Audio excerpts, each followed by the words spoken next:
Welcome back, everybody, to the deep dive. This time, we're diving into the world of chip makers, AMD and Intel. Oh, yeah. It's a real battle for tech dominance right now. Absolutely. And you want to know how to trade these stocks, right? Yeah.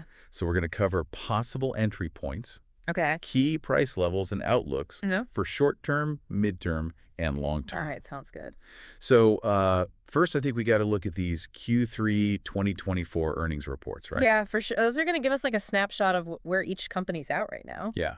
AMD exceeded expectations. They did. Strong revenue and profit, especially in gaming and data centers. Yeah. But then Intel reported a loss, Right. and they beat revenue projections. So, Yeah, it seems a little counterintuitive, right? yeah. How do we interpret this? Well, Intel's going through a lot right now. They're doing a massive restructuring and they're investing a ton in areas that haven't paid off immediately yet. Uh-huh.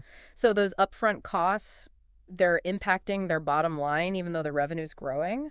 AMD, on the other hand, they've been laser focused on delivering that high performance tech right now. So AMD is winning the short-term game, I guess you could say. Yeah, I mean, it seems that way. Their 3D V-Cache technology is dominating the gaming CPU market. Yeah, it's pretty amazing. And they're moving aggressively into AI, so that's probably why their stock performance has been so good. Oh, yeah, definitely a factor.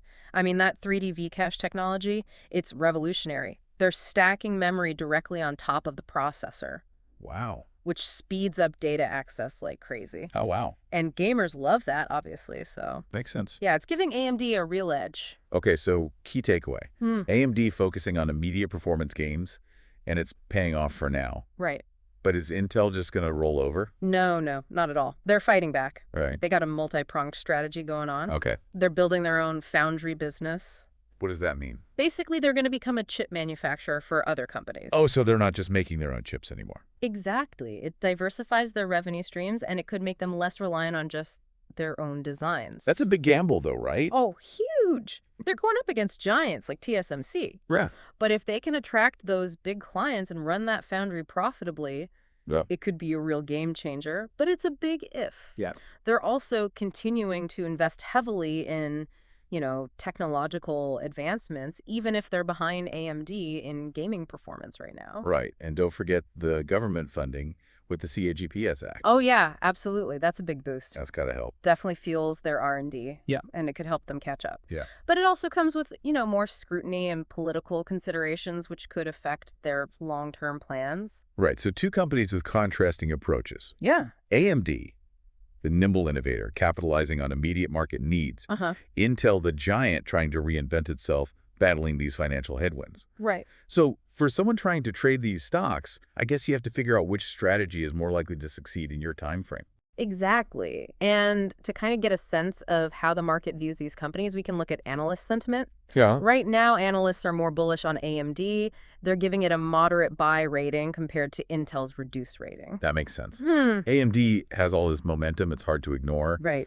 But what do those ratings mean for price movements? So the average price target for AMD is $192.36 ups. Okay. Which implies, substantial potential upside. Wow. For Intel, it's $30.04 ups. Okay. So significantly lower, but still potential growth. But that reduced rating, suggests some caution. So AMD, the hot stock, but Intel could be enticing because the price is lower. Right, for traders who are okay with more risk. Yeah.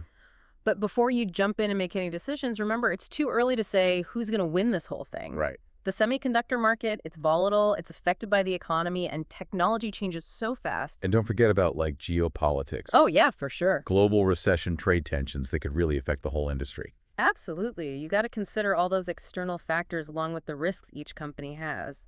AMD needs to keep this momentum going and expand into new markets successfully. Right. Intel needs to show some tangible progress with this restructuring and their foundry pivot. Okay, so we've laid the foundation here for understanding this rivalry. Yeah.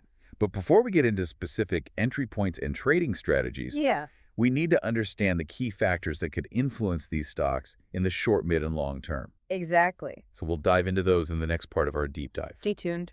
Okay, so we've got the big picture. Yeah. Now let's get practical. Where could someone looking to enter a trade right now jump in? Well, let's start with AMD. If you're thinking about a short-term trade, keep an eye on that $130 support level. Okay. So that means the stock has historically held strong around that price. Okay. If it dips near $130 and then bounces back, Yeah. Could be a good entry point. So we're looking for that bounce as a buy signal. Exactly. Buyers tend to step in around that support level, and that stops the price from falling further. Okay. Now, on the other hand, the $140 level, that's been acting as resistance lately. Okay. So if AMD breaks through that convincingly, that could signal further upside. Okay, so buy near $130 and sell around $140 for someone looking for quick gains. What about Intel, though? It seems like it's harder to figure out entry points there. Yeah, it is. Intel stock is kind of in a consolidation phase right now. It's bouncing between like $19 and $21. Okay.